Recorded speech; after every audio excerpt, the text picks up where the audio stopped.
مسند احمد کی حدیث ہے 3 لوگ قیامت کے دن اپنی ایک حجت اللہ کے دربار میں پیش کریں گے۔ ایک وہ شخص جو فطرت رسول کے دور میں پیدا ہو کر فوت ہو گیا، ایسا دور جس میں نبی کی بعثت نہیں ہوئی۔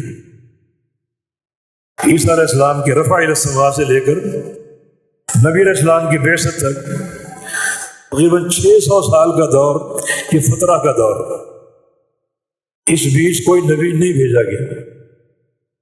اب جو شخص اس دور میں پیدا ہوا، اسی دور میں مر گیا، وہ حجت پیش کرے گا کہ یا اللہ میرے سامنے کوئی نبی نہیں آیا، اگر آتا تو میں ضرور قبول کرتا۔ دوسرا مجنون کہ یا اللہ میں تو پاگل تھا، عقل سے بیگانہ تھا، اگر میری عقل سلامت ہوتی تو میں ضرور تیری دعوت کو قبول کرتا، تیرے نبی کی بات کو مانتا۔ اور تیسرا کانوں سے بہرا کہ میں کچھ سن ہی نہیں سکتا تھا، اگر سنتا ہوتا تو میں ضرور قبول کرتا، مجھ میں سماع ہی نہیں تھی، سماع کی صلاحیت ہی نہیں تھی۔ یہ تینوں اپنا اپنا عذر پیش کریں گے، اللہ تعالیٰ وہاں تینوں کا امتحان لے گا۔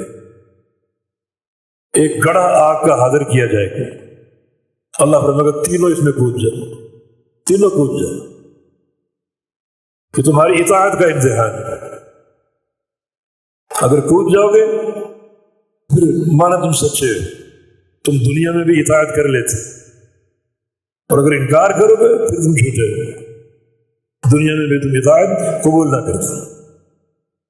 اب جو پس و پیش کرے گا وہ اس امتحان میں ناکام ہو جائے گا، اور جو کود جائے گا وہ کامیاب ہوگا، لیکن بظاہر جلتی ہوئی آگ اندر سے گلزار جنت ہوگی۔